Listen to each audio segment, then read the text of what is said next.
আসসালামু আলাইকুম সুপ্রিয় দর্শক বন্ধুরা, আশা করছি আপনারা যে যেখান থেকে আমার আজকের এই ভিডিওটি দেখতেছেন নিশ্চয়ই আপনারা অনেক বেশি ভালো আছেন। আমি আজকে শেয়ার করব গরিবের বোয়াল মাছ রান্নার রেসিপি। কি চমকে গেলেন তো যে গরিবের আবার বোয়াল মাছ কেমন হয়? গরিবের বোয়াল মাছ হচ্ছে পাঙ্গাস মাছ বন্ধুরা। আমি আজকে এই রেসিপিটি রান্না করে আপনাদের মাঝে শেয়ার করব। অবশ্যই যেভাবে রান্নাটা করব আপনারা খেয়ে মনে হবে যেন বোয়াল মাছই রান্না করেছেন। মজার এই রান্নাটি করার জন্য এখানে আমি বড় সাইজের বেশ কয়েক পিস পাঙ্গাস মাছ নিয়ে নিয়েছি।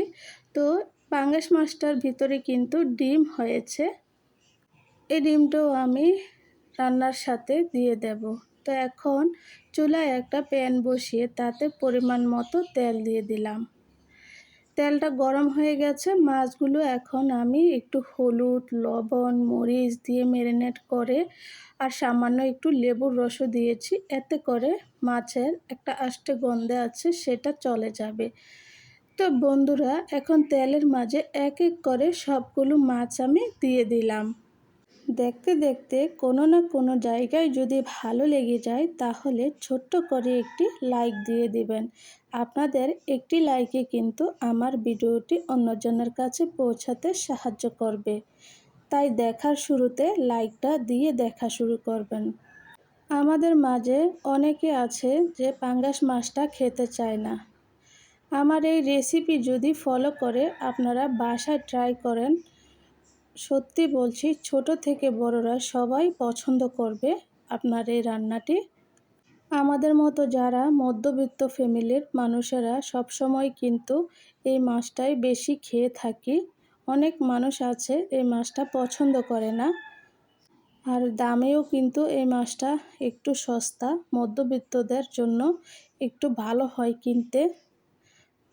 আমি এমনও দেখেছি আমার সাথে অনেকজনের পরিচয় বলে যে পাঙ্গাস মাছ খায় না তারা, কিন্তু লুকিয়ে লুকিয়ে তারা পাঙ্গাস মাছ কিনে বাসায় রান্না করে খায়।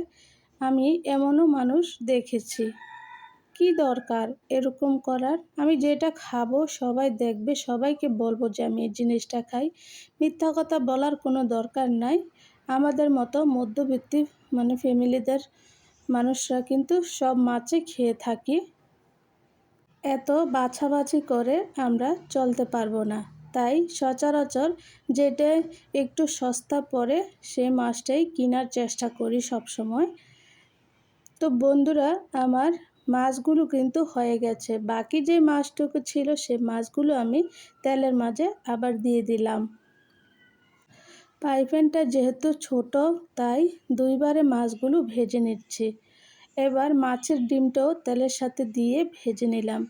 মাছ ভাজার পরে যে তেলটুকু ছিল সেই তেলের মাঝে আমি পেঁয়াজ কুচি দিয়ে দিলাম, সাথে 4টা কালো কাঁচামরিচ দিয়ে দিলাম। আপনারা চাইলে এখানে যে কোনো মরিচ ব্যবহার করতে পারেন।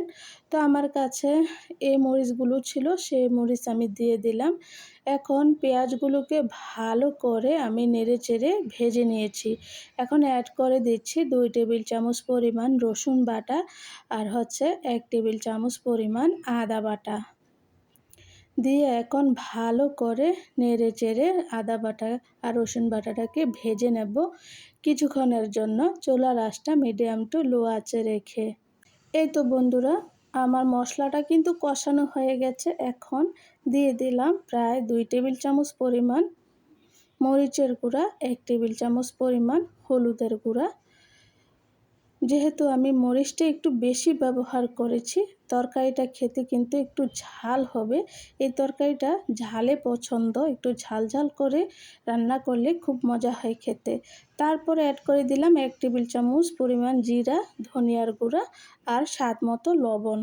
মশলাটা ভালো মতো কষানো হয়ে গেছে। এখন আমি আগে থেকে কেটে রাখা বেগুন দিয়ে দিলাম। বেগুন দিয়ে আজকে রান্নাটা করে আপনাদের সাথে শেয়ার করতেছি। অনেক কিছু দিয়ে তো আপনারা রান্না করে খেয়েছেন। তো আমার মতো যারা পাঙ্গাস মাছ খেতে পছন্দ করেন তারা অবশ্যই বেগুন দিয়ে বাসায় রান্নাটা করবেন। আজকের ভিডিওটি যে যেখানে কাছে দূরে দেশে বিদেশ থেকে দেখতেছেন, প্লিজ আমার সম্পূর্ণ ভিডিওটি কন্টিনিউ করার চেষ্টা করবেন। আর যদি একটু বেশি ভালো লেগে থাকে তাহলে চাইলে আমার চ্যানেলটিকে সাবস্ক্রাইব করে রাখতে পারেন। এতে করে আমি নতুন ভিডিও ছাড়া মাত্রই আপনাদের কাছে নোটিফিকেশন চলে যাবে। তো বন্ধুরা দেখুন, আমার বেগুনগুলো কিন্তু সুন্দর মতো কষানো হয়ে গেছে। এখন আমি গরম ঝোলের পানি অ্যাড করে দিলাম। অবশ্যই গরম ঝোলের পানি অ্যাড করতে হবে, এখানে ঠান্ডা পানি ব্যবহার করা যাবে না, এতে করে তরকারির টেস্ট নষ্ট হয়ে যাবে। সব সময় চেষ্টা করবেন গরম পানিটা অ্যাড করার জন্য। একটা ঢাকনা দিয়ে ঢেকে আমি 5 মিনিটের মতো রান্না করে নিলাম। ঢাকনাটা উঠিয়ে একটু নেড়ে চেড়ে দিলাম, প্রায় কিন্তু বেগুনগুলো সিদ্ধ হয়ে আসছে। আমার অনেক আপুরা আছে ভিডিওতে এসে সুন্দর করে একটা হুটহাট করে কমেন্ট করে চলে যায়, কিন্তু ফুল ওয়াচ করে না। আমি আপনাদেরকে উদ্দেশ্য করে বলতেছি, যারা আমার সাথে এরকম করেন আমি কিন্তু বুঝতে পারি, কিন্তু বিশ্বাস করেন আমি সব সময় সবার ভিডিও ফুল ওয়াচ করার চেষ্টা করি। আর হচ্ছে আপনারাও এরকম করবেন। যদি টেনে কেটে ভিডিও দেখেন আপনাদের চ্যানেলেরও ক্ষতি হবে, আমার চ্যানেলেরও ক্ষতি হবে। যারা আমার ভিডিও ফুল ওয়াচ করেন না তারা আমার ভিডিও দেখার কষ্ট করে আমার ভিডিওতে কমেন্ট করার কোনো দরকার নেই। এতে করে আমার ভালোর চাইতে আরও ক্ষতি বেশি হয়। তো বেগুনগুলো কিন্তু সিদ্ধ হয়ে গেছে। এখন আমি মাছগুলো দিয়ে 5 মিনিট রান্না করে নিলাম। তো লবণটাও চেক করে নিয়েছি, লবণে ঠিকঠাক মতো হয়েছে। এখন উপর থেকে কিছু ধনিয়া পাতা দিয়ে দিলাম, এতে করে তরকারির ঘ্রাণটা অনেক সুন্দর আসবে। তো আমার রান্নাটা কিন্তু হয়ে গেছে, এখন চুলার আঁচটা অফ করে দিলাম। সবাই ভালো থাকবেন, সুস্থ থাকবেন। আল্লাহ হাফেজ।